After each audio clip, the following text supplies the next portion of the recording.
I think it will be, provided we do it properly. Provided we do it properly.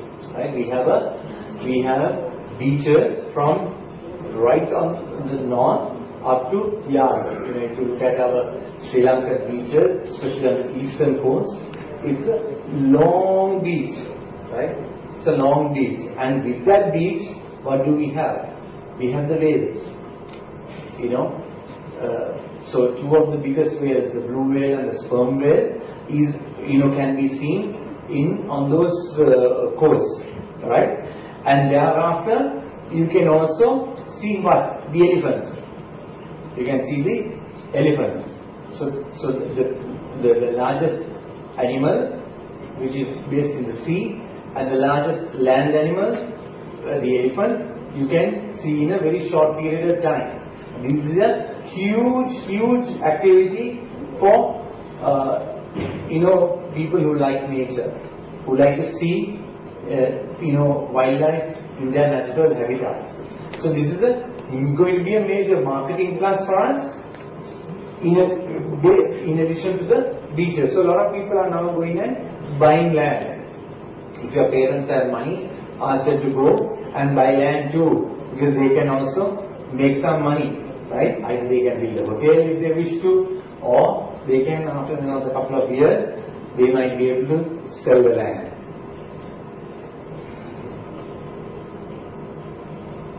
Again, the opportunities are there when you buy land. What you do? You develop. You can then the building contractors come into play, right? The engineers. You don't necessarily have to be a hotel manager or an airline pilot to get involved in the tourism industry. No, right? Because most of your parents, if you ask them what do they want their child, the son or the daughter to be, they will say they want the child to be a hotel manager, right? What will they want you to be? They want you to be a doctor, right? An engineer, an accountant, an IT specialist. These are the things that the parents aspire their children to be, right? That's what they want you to study. They will not want you to study to become a hotel manager. But if you become an engineer, you can get involved in tourism.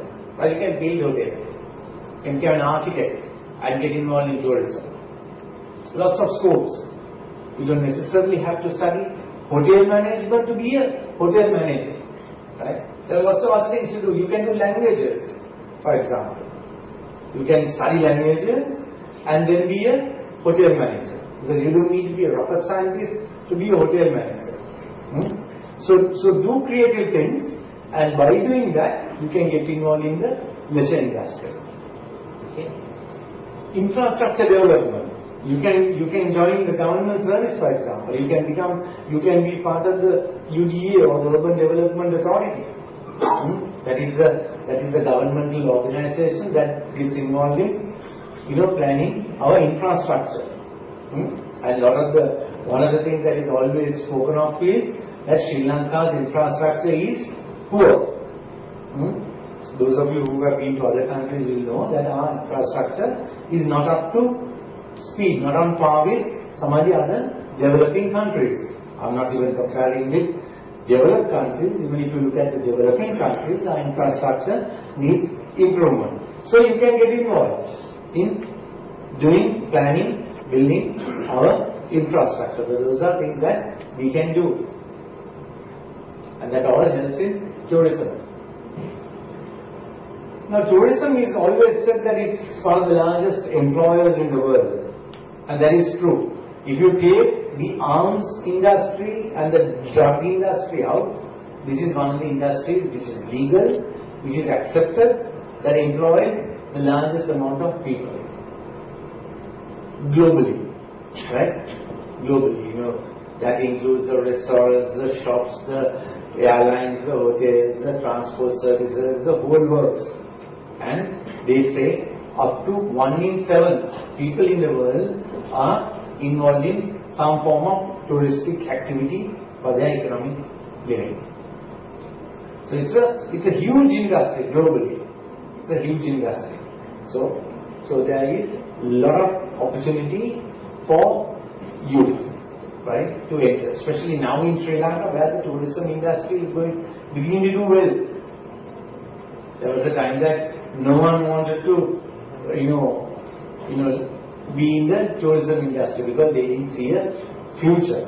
But now it's the other way around. There is a lot of scope in the tourism industry. If the stability in the country remains, which is very likely to be so, tourism industry is one of the sectors that is going to play a leading role in the economic development of the country. I'll tell you why. Because tourism is a activity where you go to different areas. You don't restrict it to the big cities. You don't restrict it only to certain areas. You can go and build a hotel as long as it is a nice area. You can go and build a hotel and have activities so that the area people, the local communities will also benefit from tourism. So there's a lot of scope. I think there is again I mentioned very briefly about the innovation, creative people. I mean, there are, I think this is of course, with the heavy light you can't see very much. This is a photograph of a restaurant in Maldives which is underwater. How many of you have heard of this? You have, yeah. It's expensive, but you go and you're like in a fish tank, and you can have a meal and come back. I haven't been there, but I've also seen pictures and I've seen a movie of it. But that is the kind of innovation, creativity people are going into. People are building hotels in the sea. They are building various things all over to be more innovative, be more creative. So if there are creative youth here, then you can get involved in creative activities, right? You create new things, product innovation. Now this is something that is very close to our hearts. That is the company that I represent, Jetwing. Wherever we operate hotels, we work very closely with the local communities. That is because we believe that when we go and build a hotel in Sigiriya or we go and build a hotel in Gaul, we are foreigners to that area. We are not natives of Sigiriya, nor are we natives of Gaul or wherever. So therefore, if we are going to do an economic activity like tourism, we have to make sure that the local community benefits. If, just as much as I said, as a traveler, as a tourist, if we go and destroy that area, right? Similarly, as a tourism operator, if we go and destroy an area, it's going to have huge consequences in the future. We have a lot to pay. We have to protect the area. One way of protecting the area is also by looking after the local communities. This is a must. We remember, whatever. I mean, of course, this does not apply only to tourism. It applies to other industries as well. Whenever you get involved in an activity, you will start working somewhere. Learn always to respect the local people. Local communities.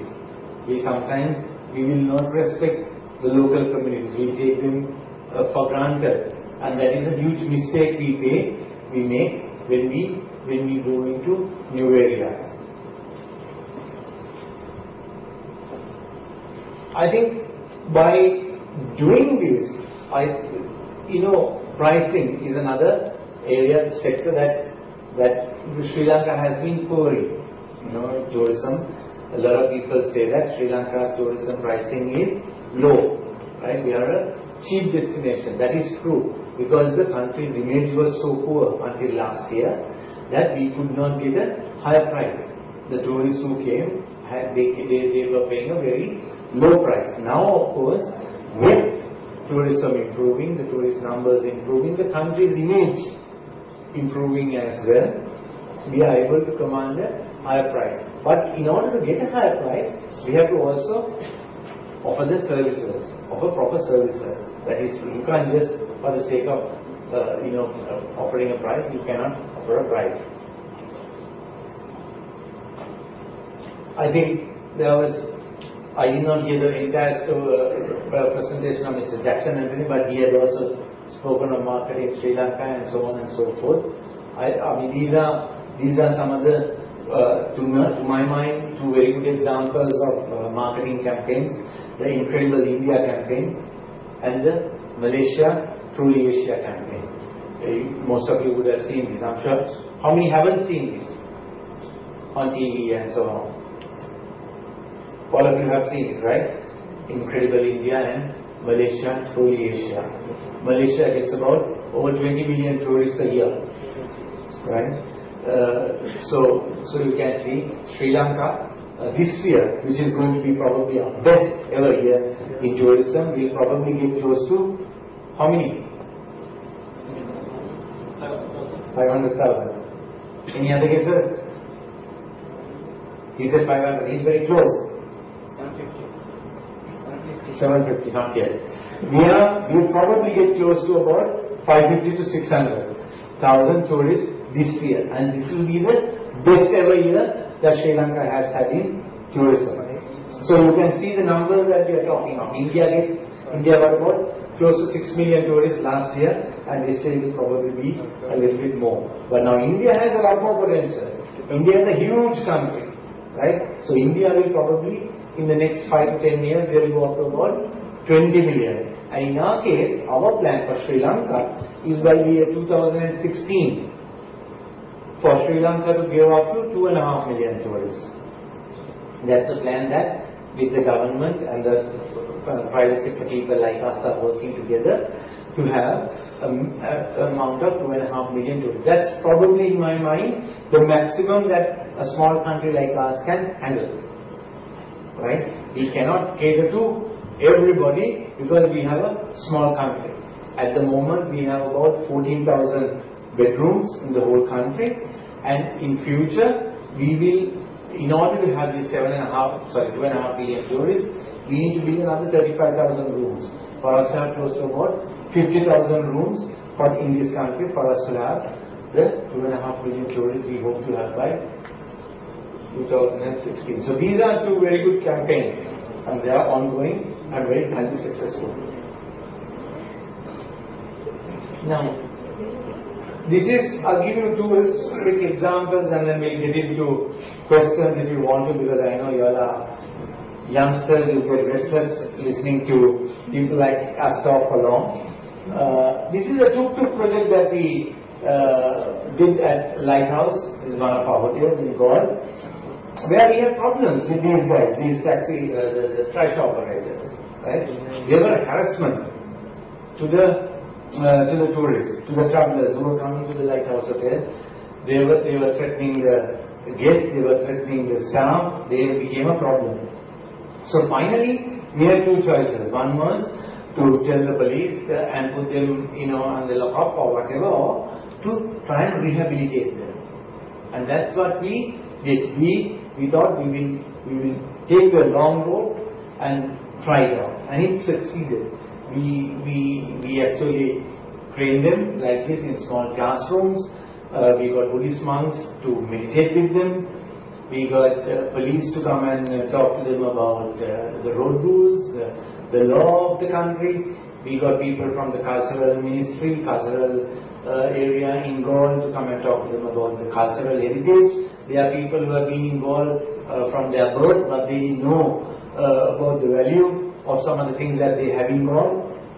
The natural history of the area, which is basically the wildlife about that area. All those things they were taught. They were given proper licenses. Most of them did not have proper license, insurance to their vehicles, all those things. They were brought into the hotel, where earlier they were working outside the hotel. So once we did all that, there was a huge, remarkable change in these individuals. Still I can't say they are perfect, but they are a lot better, much more manageable than before. So that's for us, that was a very important aspect and a quite success story with these tuk-tuk drivers in Goa, near Lighthouse. This was in Villanueva in Sigiriya, where we created the.